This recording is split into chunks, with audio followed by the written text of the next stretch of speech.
اگلا عمل چاشت کی نماز پڑھنا، صلاۃ الضحیٰ، 9 بجے 10 بجے جب سورج اتنا بلند ہو جائے کہ اونٹ کے پاؤں جلنے لگے گرمی سے، اس کو صلاۃ الضحیٰ کہتے ہیں۔ اس کے پڑھنے پر اب ذرا غور کریں، وہ وقت کاروبار کے لیے پیک ٹائم ہوتا ہے۔ اللہ تعالیٰ چونکہ فرماتے ہیں، چاہتے ہیں کہ میرا بندہ مجھ سے بھولے نہ،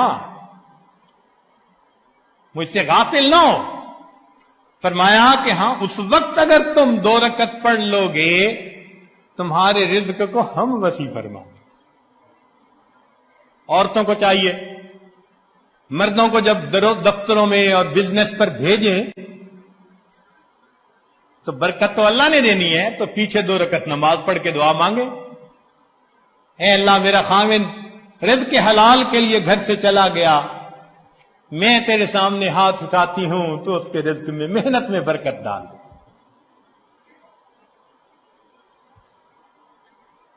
سورہ واقعہ ہر رات میں پڑھنا رزق کو وسیع کرتا ہے۔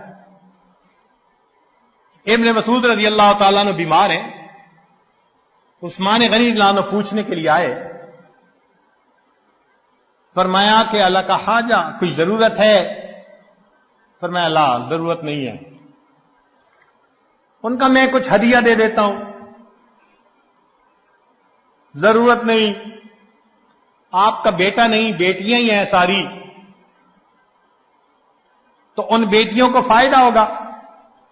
تو ابن مسعود رضی اللہ عنہ کا یقین اتنا بنا ہوا تھا، فرمایا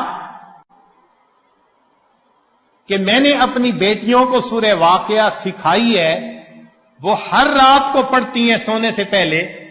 اللہ کے حبیب صلی اللہ علیہ وسلم نے فرمایا من قرأ سورۃ الواقعۃ کل لیلۃ لم تصبہ فاقۃ ابدا، ہر رات سونے سے پہلے جو سورہ واقعہ پڑھے اس کو کبھی فاقہ نہیں آ سکتا۔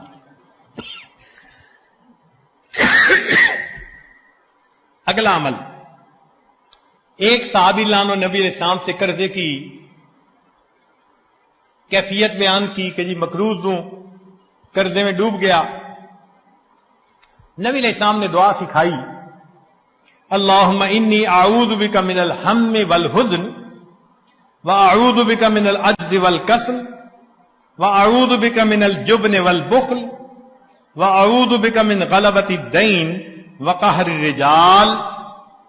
وہ صحابی کہتے ہیں قال فقلت ذالک فذهب اللہ ہمی وقضا عن دینی، میں نے اس دعا کو پڑھا، اللہ نے میری پریشانیوں کو بھی دور کر دیا، میرے قرضوں کو بھی اتروا دیا۔ اس دعا کو یاد کر کے ہر نماز میں پڑھنے کا معمول بنا لیجئے۔ سیدنا حسن رضی اللہ عنہ فرماتے تھے کہ میرے اوپر تنگی، مالی تنگی آ گئی، اور اسی فکر کی حالت میں میری آنکھ لگ گئی، تو مجھے اپنے نانا جان کی زیارت ہوئی خواب میں۔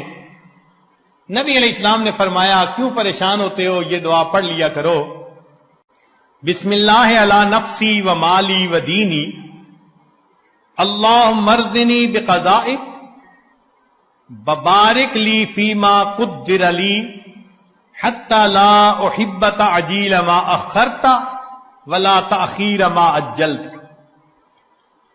فرماتے ہیں کہ اس دعا کو پڑھنے کے بعد مجھے اپنی بعد کی زندگی میں کبھی مالی پریشانی نہیں آئی۔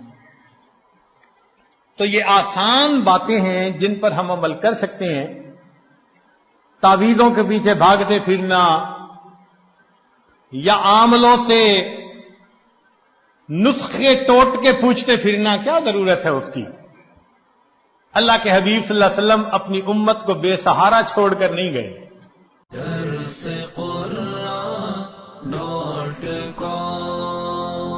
www.darsequran.com